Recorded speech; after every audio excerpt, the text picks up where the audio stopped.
We want to talk about the drug that called aspirin. It's a popular drug.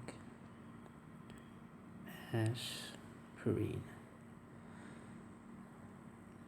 Aspirin.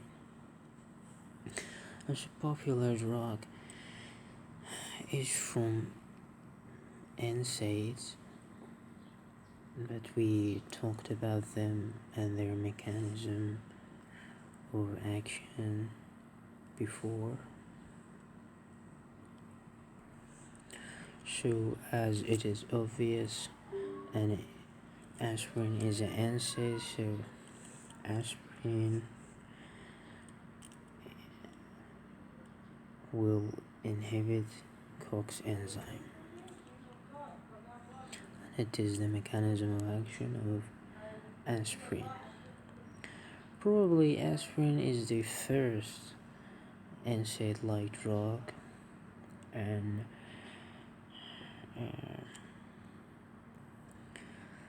the aspirin is a common name. What is the chemical and the main name of aspirin? Aspirin stands for acetyl salicylic acid,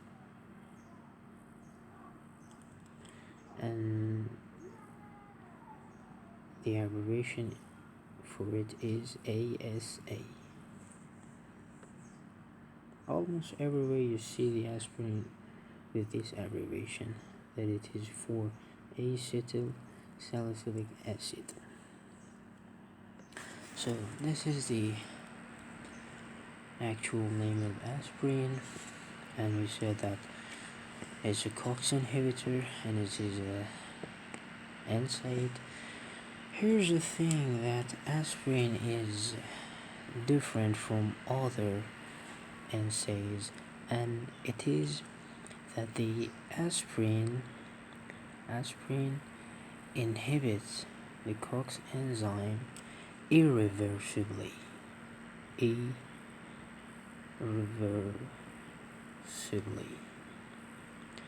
Which means when the ASA attached to COX enzyme, it will never go out and it will never reversibly get back from this enzyme. And all over entire life of this enzyme, aspirin will attach to COX enzyme. And because of that, aspirin, the duration of action of aspirin is far more than other NSAIDs. The duration of action of aspirin, the time I mean, and it is about 8 to 10 days. 8 to 10 days. It is very, very much. But let me say to a point that these 8 to 10 days, where does it come from? These 8 to 10 days is the half-life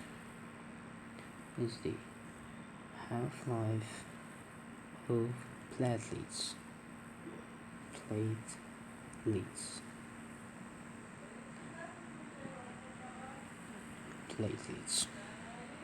Because the aspirin, when attached to COX enzyme of platelets, it will work for entire life of the platelets. That is 8 to 10 days. This 8 to 10 days of action is for the anti-platelet action of aspirin.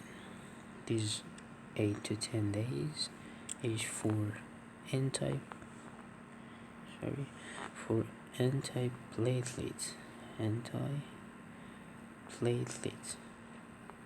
action of aspirin.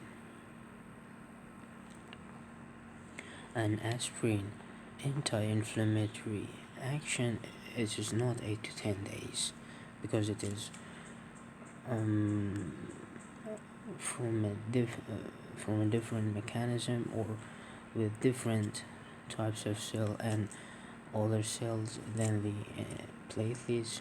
They have shorter half-life, so the 8 to 10 days of action is just for the antiplatelet action of aspirin. So until now we said about aspirin that it has anti-inflammatory action, and has anti-platelet action. These are the actions of aspirin. Here, let's say at which dose the aspirin will have effect of antiplatelet. The dose of antiplatelet action is between 81 to 325 milligrams. This is the dosage of antiplatelet action of aspirin. And let me tell you a clinical point in this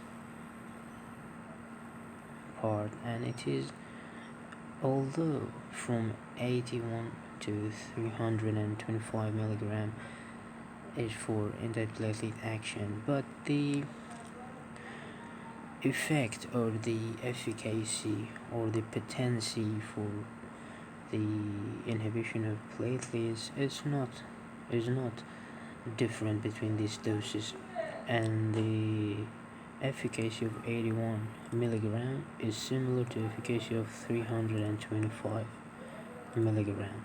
What is the difference between them? The adverse effects. It means that although you have similar efficacy between these doses, but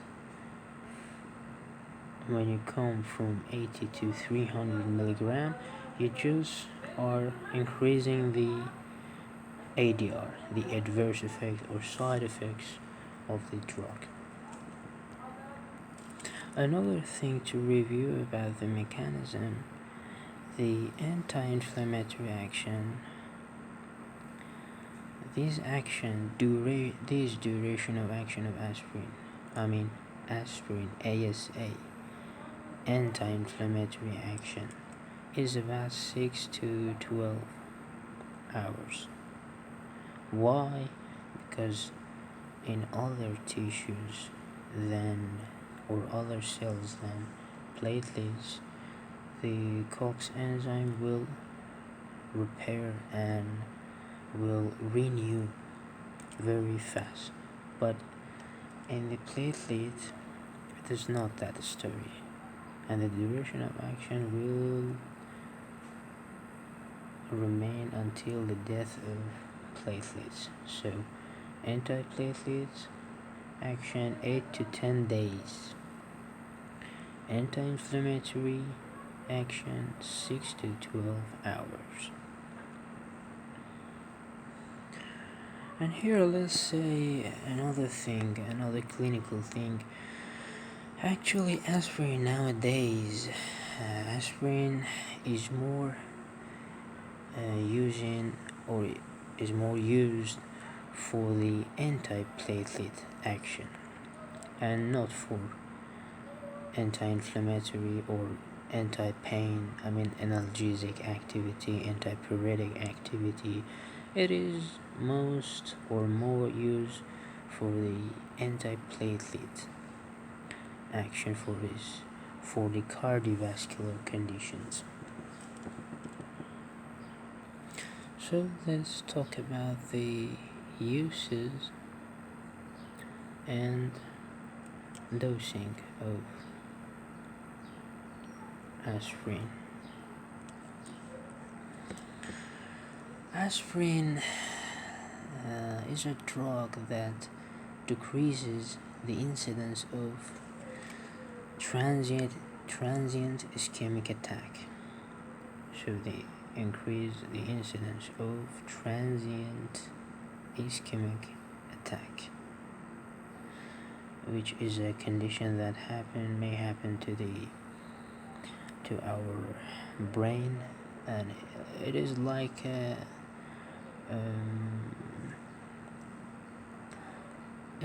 heart attack, but it happens into the brain. We call this transient ischemic attack. Also, aspirin can prevent the unstable angina,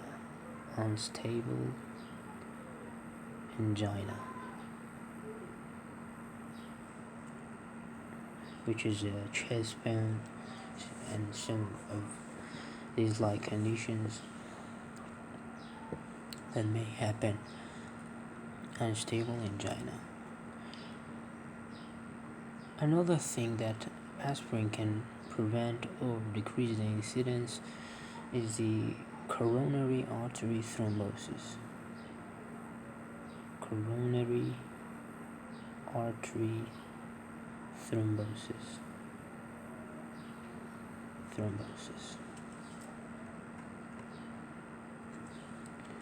Which can lead to MI, and it is very dangerous.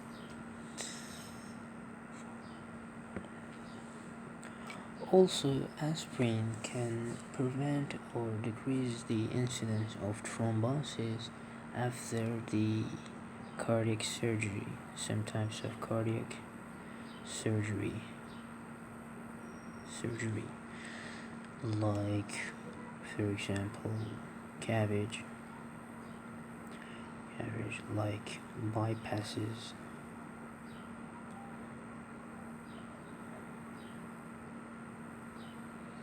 and so on. A clinical tip in this position after the cardiac surgery about the aspirin is that usually aspirin in these conditions used not just alone. It is used with some other drugs like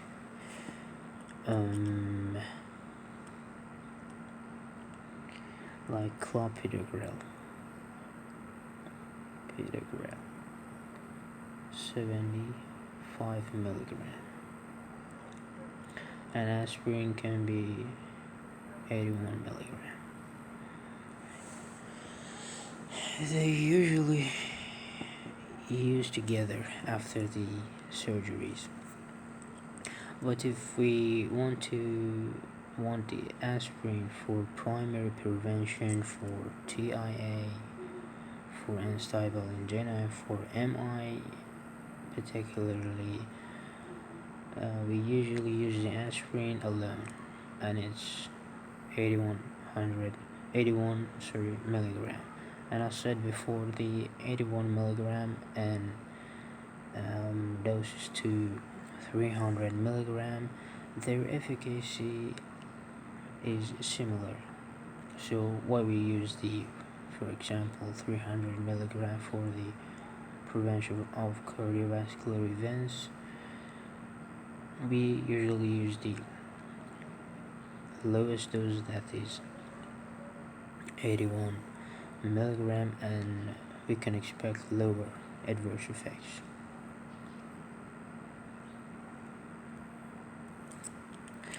If we want to talk about aspirin and pregnancy,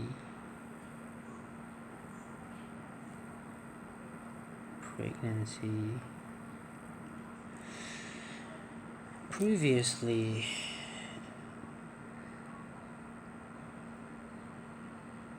was saying that aspirin is not allowed in pregnancy, but now we say that you can use aspirin in pregnancy. you can use, and it is okay, and is not harmful for the mother and the child. But we try to use the low dose of aspirin, that is, for example, 8100 milligram. And not only it is not harmful for the pregnancy, the American College of Obstetrician and Gynecologists recommended for the women with history of preeclampsia. Preeclampsia it is a condition that like hypertension in the pregnancy. So not only is not harmful the aspirin, also it is recommended for the mothers with history of preeclampsia to preventing the preterm preeclampsia for the mother. Another thing I want to discuss is the adverse effects of aspirin, or side effects of aspirin. I don't want to get into a bunch of details about some adverse effects that are very rare. I want to say the important ones, and the first important one is the gastric upset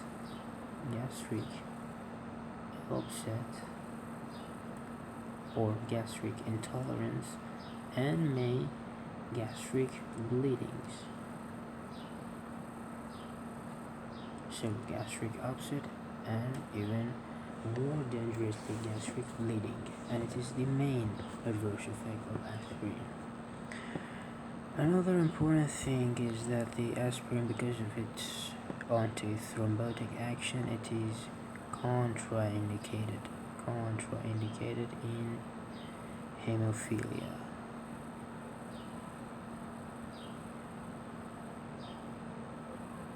So it is contraindicated in hemophilia. And other rare adverse effects that I mentioned before is, for example, hepatic toxicity, asthma, rashes, maybe renal toxicity, and so on. But the main adverse effect is bleeding. And I said before, with increasing the dose, you have higher incidence of bleeding. So it was briefly talking about the aspirin and its pharmacology. Very shortly, we will discuss in details about the pharmacology again for the aspirin, and more importantly, we will discuss about the clinical pearls and clinical aspect of aspirin in practice in later videos.